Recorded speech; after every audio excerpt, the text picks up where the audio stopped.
Muntikan na mga miming.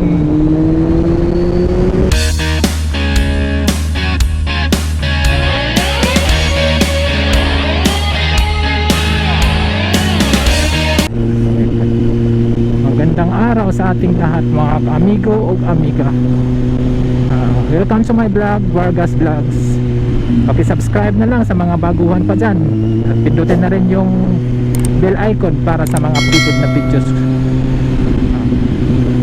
Road trip lang tayo ngayon mga ka-amigo. Testing ko lang yung yung bagong pipe ko na Easy Project. Kung talagang maingay ba. Hindi pa lang siya full system, mid pipe pa lang siya. Mamaya i-review ko siya, tapos paparinig ko sa inyo yung tunog. Siguro naririnig din naman yung tunog, pero hindi siya gaano kalakas.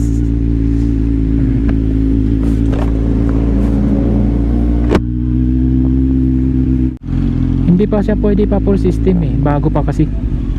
Wala pang 2,000 na kilometers yung tinakbo. Siguro pag nag 3,000 na to, pwede ko na siguro siya ipa full system. Yun din kasi yung advice ng Kawasaki, wag daw muna. Papagasolin na lang tayo mga amigo para tuloy-tuloy na yung biyahe. Yan.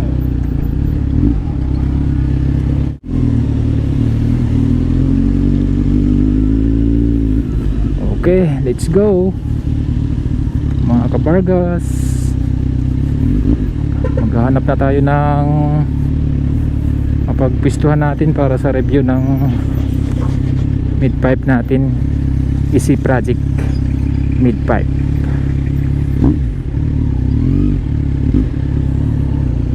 Oops.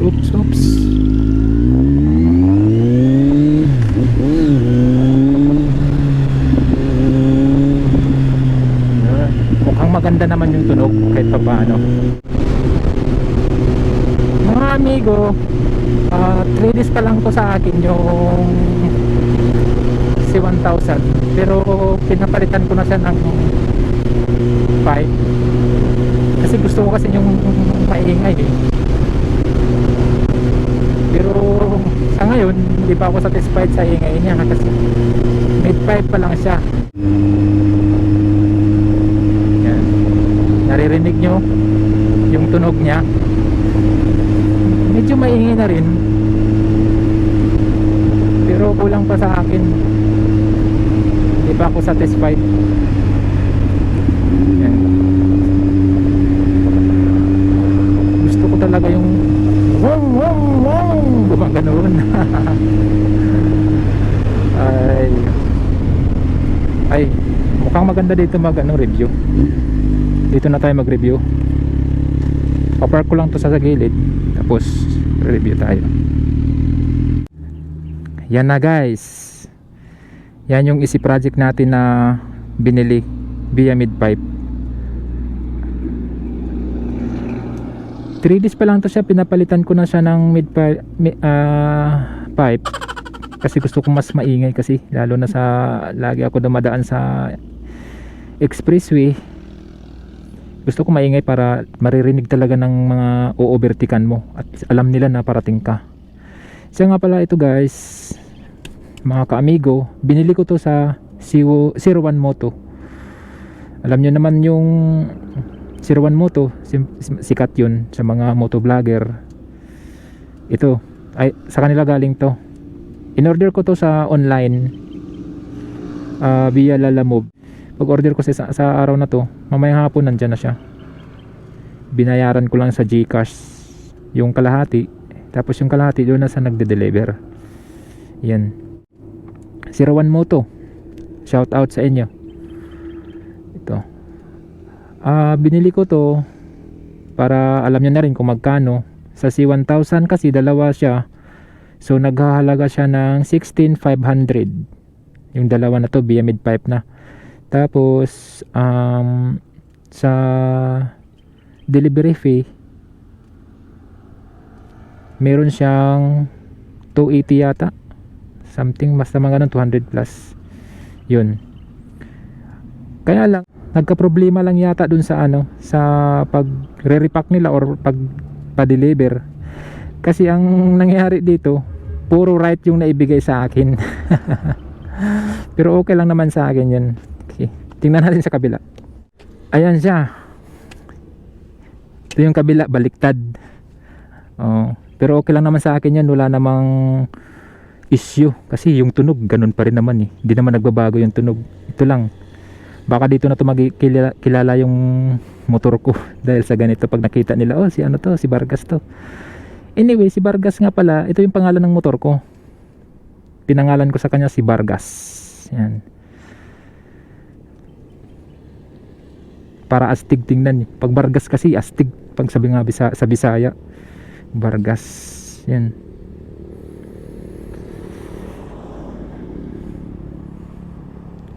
Next month o mga December, mag-iba na yung kulay ni Vargas, hindi na ganyan. Abangan nyo na lang mga tol. Okay, ngayon testing na natin yung tunog nya. Sound check tayo.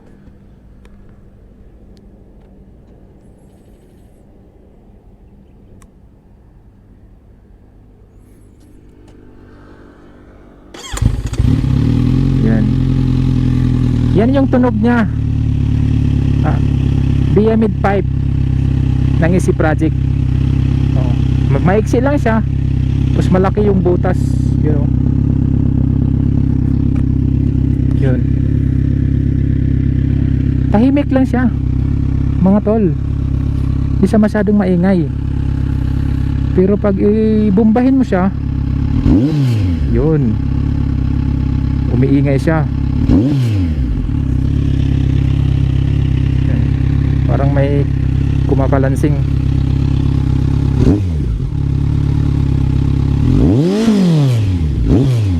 Yan, naririnig niyo ba? Yan yan, ganun lang sa kaingay. Kumbaga kulang pa siya sa ingay talaga. Pag napalitan na siguro to ng ano, pag na full system na siya, mas matindi siguro yung ingay niya. Yan, yan siya. Ganun lang, mahina lang siya mga tol. Ayan, ayan yung baliktad. Okay, okay, tara, testing na natin.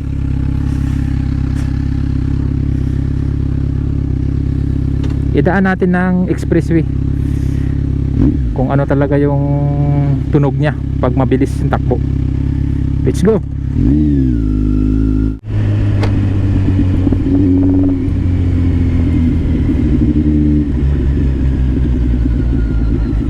Hindi siya masyado maingay.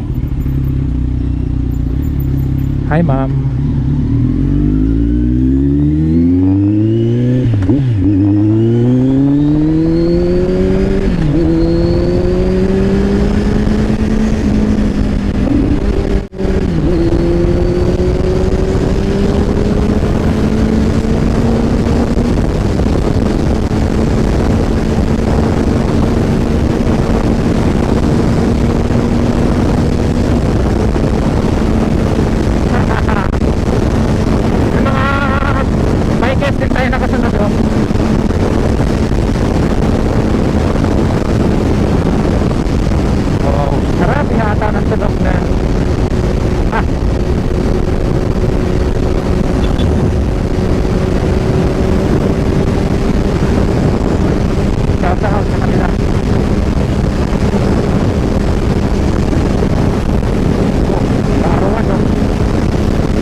kanina sa expressway. Hindi siya masyado maingay. Pag mabilis na yung takbo mo, parang wala lang, tahimik na siya. Iba pa rin yung naka full system siya.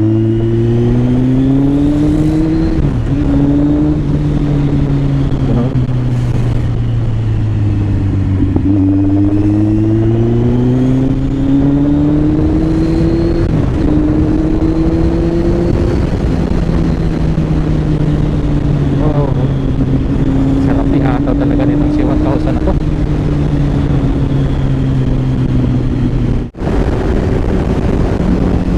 Yan lang kagandahan ni si 1000. Doon talaga ako nabibighanin sa tunog niya eh. Ano? Kaya gustong gusto ko tong si 1000 na to eh. Dahil sa tunog niya.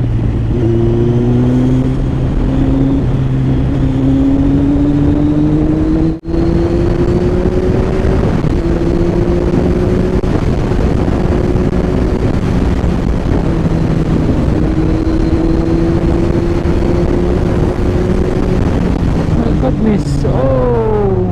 Oh no!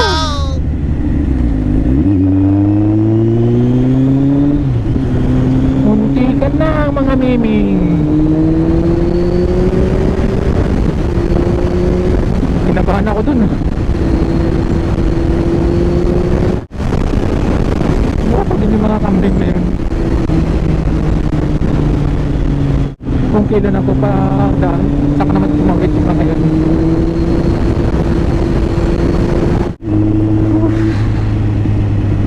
Kinabahan ako sa mga kambing na yun.